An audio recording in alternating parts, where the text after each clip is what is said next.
सो बात करें प्रीलिम्स की या मेंस की, हम सबको पता है कि जो एक बेसिक कंसेप्चुअल नॉलेज है वो थ्रू आउट सेम ही रहती है।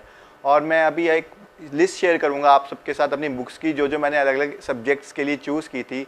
तो स्टार्टिंग फ्रॉम हिस्ट्री, सबसे पहले मैंने मॉडर्न हिस्ट्री के लिए चूज़ किया था स्पेक्ट्रम।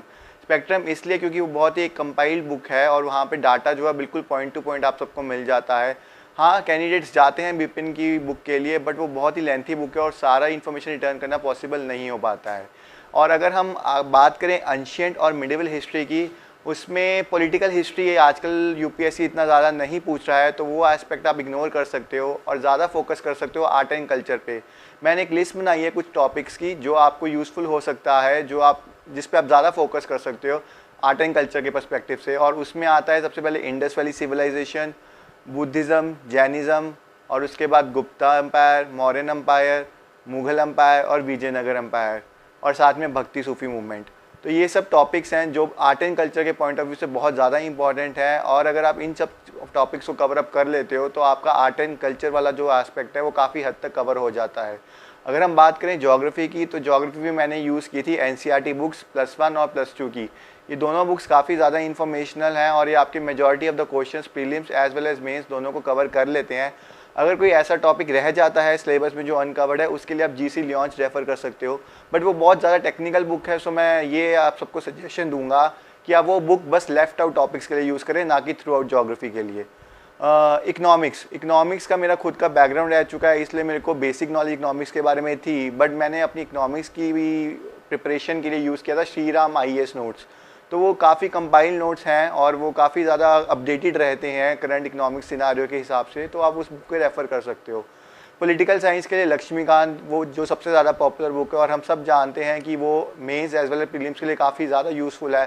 पर लक्ष्मीकांत के लिए मैं एक एडवाइस दूंगा कि आप जब भी इस बुक को पढ़ रहे हैं सिर्फ पढ़िए मत, इसको अच्छे से याद कीजिए, तभी ये यूज़फुल हो सकती है।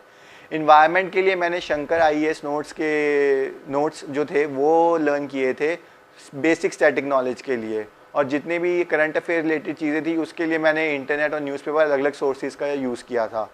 और अगर हम बात करें करंट अफेयर्स की, करंट अफेयर्स एक बहुत ही ज़रूरी टॉपिक होता है जब हम prelims as well as mains की बात करते हैं। तो उसके लिए मैं कहूँगा कि प्रीलिम्स के लिए मैंने अपने लेवल पे विजन PT 365 का यूज़ किया था। मंथली करंट अफेयर्स नहीं, PT 365, मैं दोबारा कहूँगा, ये एक बहुत ही अच्छी कंपाइलेशन है करंट अफेयर्स की, और ये थ्रू आउट जितने भी एक पिछले एक साल के करंट अफेयर्स होते हैं उनको बहुत ही एक अच्छी फॉर्म में कंपाइल करके देते हैं।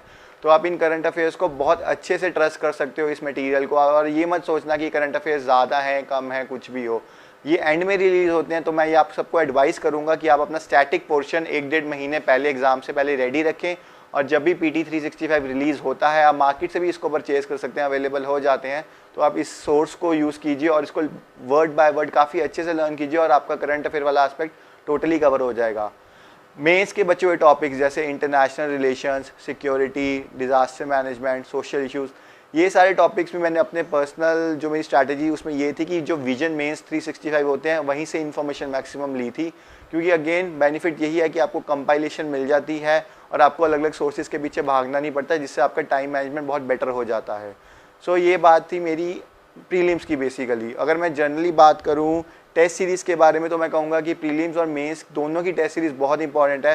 ज़रूरी नहीं है कि आप किसी इंस्टीट्यूट के लिए एफिलिएट हो, आप मार्केट से भी पेपर्स उठा सकते हो, वो मार्केट में काफ़ी सारे अवेलेबल होते हैं। मेंस के लिए तो स्पेशली, क्योंकि जब हम टेस्ट सीरीज़ की बात करते हैं हमारा मोटिव मार्क्स ज़्यादा से ज़्यादा गेन करना नहीं होता, हमारा मोटिव होता है अपना टाइम मैनेजमेंट देखना, अपनी वीकनेसेस पे काम करना, ताकि हम वो चीज़ों को पेपर में रेप्लिकेट ना करें। तो ये थी सारी बुक्स की बात। अब कुछ मैं बात करूँगा डूज़ एंड डोंट्स की। जब हम एग्जामिनेशन हॉल में बैठे होते हैं, किन किन चीज़ों पे हमें फोकस करना चाहिए, किन किन चीज़ों पे फोकस नहीं करना चाहिए, जिसे हम नॉर्मल लैंग्वेज में चीट कोड्स कहते हैं। तो प्रीलिम्स के लिए मैं कहूँगा कि जो मेरा पर्सनल एक्सपीरियंस है, ज़्यादा से ज़्यादा क्वेश्चन अटैम्प्ट कीजिए। अगर आप किसी भी क्वेश्चन में एक ऑप्शन एलिमिनेट कर पा रहे हैं चारों ऑप्शंस में से, then go for that question. थोड़ा बहुत कॉमन सेंस, थोड़ा बहुत लॉजिक लगाएंगे, और अगर आप एक्सट्रीम स्टेटमेंट्स को देखेंगे जिसमें वर्ड्स जैसे कि यूज़ किए गए हैं ऑलवेज, नेवर, मोस्ट प्रॉब्ली, तो ये सब चीज़ें आपको एक आइडिया दे देंगी कि बहुत ही एक्सट्रीम स्टेटमेंट्स हैं और ये ऑप्शन मोस्टली 90% ऑफ केसेस गलत होता है। बट हाँ, अगर आप रिस्क ले रहे हैं तो आपको उसमें थोड़ा कॉमन सेंस भी लगाना बहुत ज़रूरी होता है, क्योंकि मेयर गैस वर्क ABCD नहीं काम करेगा। तो ज़्यादा से ज़्यादा अटैम्प्ट कीजिए। और एक और एडवाइस, जो भी आप क्वेश्चन पकड़ रहे हैं प्रीलिम एग्जामिनेशन में, आप उसको वहीं पे सॉल्व कीजिए। अब ये मत सोचिए कि ये क्वेश्चन को मैं दोबारा थोड़ी देर बाद वापस आके अटैम्प्ट करूंगा, वो टाइम आपको कभी नहीं मिलेगा और वो क्वेश्चन वहीं का वहीं रह जाता है और उसके कारण आपका अटैम्प्ट जो है वो नंबर ऑफ क्वेश्चंस कम हो जाते हैं और आपका टाइम जो है वो डबल यूज़ होता है। तो ये बहुत ही ख़राब टेक्निक है। तो कैंडिडेट्स को यही एडवाइस है कि जौन सा क्वेश्चन अटैम्प्ट करें उसको वहीं पे ख़त्म करें। और एक और चीज़, जो भी आपका स्टडी मटेरियल है प्रीलिम्स के लिए, उसको आप बहुत अच्छे से याद कीजिए। ये नहीं है कि अगर आप कोई बुक पढ़ रहे हैं, आप जस्ट मेयर गो थ्रू कर रहे हैं। प्रीलिम्स के क्वेश्चंस बहुत ज़्यादा डिटेल और फैक्चुअल आप पूछ रहे हैं यूपीएससी, तो जो भी आप इन्फॉर्मेशन रीगेन कर रहे हैं कहीं से भी, किसी भी सोर्स से, चाहे कोई भी हो, आप उसको अच्छे से बार बार पढ़िए और उसको याद कीजिए, क्योंकि वहाँ पे बहुत कंफ्यूजिंग ऑप्शंस होते हैं। अगर आपने सिर्फ गो थ्रू किया है तो आप उस आंसर को अच्छे से अटैम्प्ट नहीं कर पाएंगे।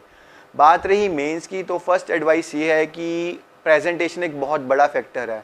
मेरा पर्सनल एक्सपीरियंस है, 2017 में मैंने मेंस दिया था, बट मैं क्लियर नहीं कर पाया था क्योंकि मैंने सिर्फ पैराग्राफ फॉर्म में लिखता गया था और प्रेजेंटेशन में बिल्कुल भी ध्यान नहीं दिया था। जब लास्ट ईयर मैंने इस चीज़ पे वर्क किया, मैंने देखा कि प्रेजेंटेशन एक बहुत बड़ा फैक्टर है। मैंने अपने डायग्राम्स बनाने शुरू किए, फ्लो चार्ट्स बनाने शुरू किए और साथ ही साथ वैल्यू एडिशन शुरू की। वैल्यू एडिशन का मतलब, जब भी हम किसी टॉपिक की बात में करते हैं, हम उसके साथ एक कोई ना कोई स्टैटिस्टिक्स दे सकते हैं, कोई सुप्रीम कोर्ट की जजमेंट दे सकते हैं, या फिर कोई कमीशन जो रिसेंटली गवर्नमेंट ने फॉर्म की है, या फिर कोई prime minister awards of excellence में से कोई बहुत ही बड़ा एग्जाम्पल है। तो बहुत सी चीज़ें हैं, अगर हम उसको एक कंपाइलेशन में लिख लें अपने नोट्स, फॉर एग्जांपल कुछ इंपॉर्टेंट सेक्टर्स जैसे कि एजुकेशन, हेल्थ, इंफ्रास्ट्रक्चर, वुमेन, ऐसे 10-15 सेक्टर्स बना लीजिए। उसमें सारी जितनी भी इंपॉर्टेंट स्टैटिस्टिक्स है, इन्फॉर्मेशन है, वो एक जगह रख लीजिए और ये इन्फॉर्मेशन आपके हर जगह काम आएगी। पेपर 1 में सोशल इश्यूज़ में काम आएगी, पेपर 2 में गवर्नेंस में काम आएगी, पेपर 3 में इकोनॉमी में काम आएगी, ऐसे में बहुत ज़्यादा काम आएगी। और जब मैं बात एस्से की कर ही रहा हूँ तो मैं ये कहूँगा कि प्लीज़ आप एस्से को रेगुलरली प्रैक्टिस कीजिए। ऐसा नहीं है कि आप पेपर से थोड़े दिन पहले एस्से लिखना शुरू कर रहे हैं। एस्से एक ऐसी टेक्निक है जो आपका स्कोर बहुत अच्छा ले जा सकती है और आपको पीछे भी ले जा सकती है। एस्से में आप कम से कम एम कीजिए 140 to 150 मार्क्स, कम से कम मैं ये कह रहा हूँ। और इसमें वैल्यू एडिशन के लिए आप, जैसे मैंने बताया, एग्जांपल्स दे सकते हैं। एस्सेज में ऑब्वियसली हम इतने डायग्राम और फ्लो चार्ट्स नहीं बनाते हैं, बट एग्जांपल्स, स्टैटिस्टिक्स, कोई भी जैसे इंटरनेशनल प्रैक्टिसेस हैं जो बहुत फेमस है, तो अगर हम सब चीज़ों का यूज़ करते हैं, प्लस वोकैबलरी पे लॉन्ग रन आप काम कर सकते हैं। कुछ वर्ड्स आप एक लिस्ट बना लीजिए जो कॉमन हो सकती है, जो हर एस्से में हम यूज़ कर सकते हैं। तो एस्से को एनरिच करना बहुत ज़रूरी है और ये सिर्फ प्रैक्टिस से ही आएगा। और बात रही इंटरव्यू की, इंटरव्यू में ये कहा जाता है कि आप करंट अफेयर्स बहुत ज़्यादा पढ़िए, ये बहुत करिए। बेसिकली वो नॉलेज आपकी टेस्ट कर चुके होते हैं, आपका वहाँ पे सिर्फ पर्सनैलिटी ट्रेट्स चेक किए जाते हैं। तो वहाँ पे मैं ये एडवाइस दूंगा कि आप कॉन्फिडेंट रहिए, ज़्यादा से ज़्यादा आप डैफ पे, डिटेल्ड एप्लीकेशन फॉर्म, और अपने ऑप्शनल सब्जेक्ट और करंट अफेयर्स पे ध्यान दीजिए। करंट अफेयर्स पे भी उन चीज़ों पे ध्यान दीजिए वो जो बहुत ही पॉपुलर हैं और जो न्यूज़ में हैं। ऐसा नहीं है कि आपको बहुत डिटेल करंट अफेयर की नॉलेज होनी चाहिए। तो वहाँ पे मैं ये कहूँगा कि आप ऑनेस्ट रहिए, ब्लफ करने की कोशिश मत कीजिए। अगर कोई आपको क्वेश्चन नहीं आता है तो आप उसको पास ऑन कर दीजिए और ज़्यादा से ज़्यादा मॉक दीजिए। मैंने अपने फाइनल इंटरव्यू से पहले कम से कम 8 से 10 मॉक दिए थे, क्योंकि मेरा इंटरव्यूज़ का ज़ीरो एक्सपीरियंस था और वो सारे मॉक से मैं कुछ ना कुछ सीख के आगे गया हूँ और तभी मेरे को एंड में सक्सेस मिला है।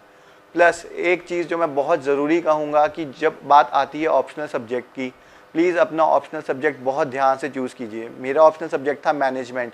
ये बहुत ही एक अनऑर्थोडॉक्स सब्जेक्ट है जो आसानी से कैंडिडेट सिलेक्ट नहीं करता है, बट सिंस मैं एक बीकॉम बैकग्राउंड से हूँ और एक मैंने एमबीए किया है, तो मैंने अपनी स्ट्रेंथ को बैकअप किया रादर देन कि मैं किसी एक पॉपुलर सब्जेक्ट के पीछे गया। जैसे कहीं ना कहीं रूमर्स होते हैं कि ज्योग्राफी बहुत ज़्यादा स्कोर कर रहा है तो वो ले लें, एंथ्रोपोलॉजी बहुत स्कोर कर रहा है तो वो लेने चाहिए, या फिर किसी एक टीचर की फेस वैल्यू में हम कोई सब्जेक्ट चूज़ कर लेते हैं। ये सब मत कीजिए, चाहे आपका सब्जेक्ट बिल्कुल रेयर ही क्यों ना हो। अगर आपका वो कोर नॉलेज है वही एंड में काम आएगा, क्योंकि अगर आप एक नया सब्जेक्ट पढ़ भी लें, आप उसके आंसर्स तो लिख देंगे, बट एक वो जो कंपेटिटिव लेवल में स्पेशलाइज्ड आंसर्स होने चाहिए जो एक दूसरा कैंडिडेट लिख रहा है, उस लेवल के आंसर्स आप नहीं दे पाएंगे। इसलिए मेरी एक बहुत बड़ी सजेशन ये है कि ऑप्शनल सब्जेक्ट अपने स्ट्रेंथ के अकॉर्डिंगली चूज़ कीजिए, ऐसे भेड़ चाल में जाके मत कीजिए। प्लस कुछ जर्नल चीज़ें जो मैं कहूँगा हर कैंडिडेट से कि पेशेंस रखिए, कंसिस्टेंट वर्क कीजिए और स्मार्ट वर्क कीजिए। स्मार्ट वर्क का मतलब ये नहीं कि सब कुछ पढ़ना है, सब कुछ आप नहीं पढ़ सकते हो। सिलेबस बहुत ही लिमिटेड नहीं है, अनलिमिटेड इनफाइनाइट तरह का सिलेबस है ये, और आप सब कुछ रिटेन नहीं कर सकते हो। तो इसलिए मेरी एडवाइस ये है कि आप प्लानिंग कीजिए, ये देखिए कि यूपीएससी क्या पूछ रहा है क्या नहीं पूछ रहा है, और जो नहीं पूछ रहा है उसको साइड पे कर दीजिए और जो पूछ रहे हैं उस पर फोकस कीजिए। सब कुछ नहीं रिटेन कर सकते, इसलिए स्मार्ट वर्क बहुत ज़्यादा ज़रूरी है, और पेशेंस। आप स्टूडेंट्स हाँ आते हैं जो फर्स्ट साल में क्रैक कर जाते हैं, बट मेरे केस में मैंने यह 3rd अटैम्प्ट था, मैं पिछले 3 सालों से प्रिपेयर कर रहा था, मैंने फेलियर्स भी देखे हैं, बट मैंने पेशेंस रखी है, कंसिस्टेंटली वर्क किया है, तो तब जाके सक्सेस मिला है। तो प्लीज़ पेशेंट रहिए, स्मार्ट वर्क कीजिए, अपना क्या कहते हैं कंसिस्टेंसी शो कीजिए, और डेफिनेटली आपको रिजल्ट्स मिलेंगे। So all the best everyone, have faith in yourself, and I hope कि मेरे इस वीडियो से कहीं ना कहीं किसी भी अगर कैंडिडेट को कोई हेल्प मिल रही है तो I will be the most honoured one. Thank you.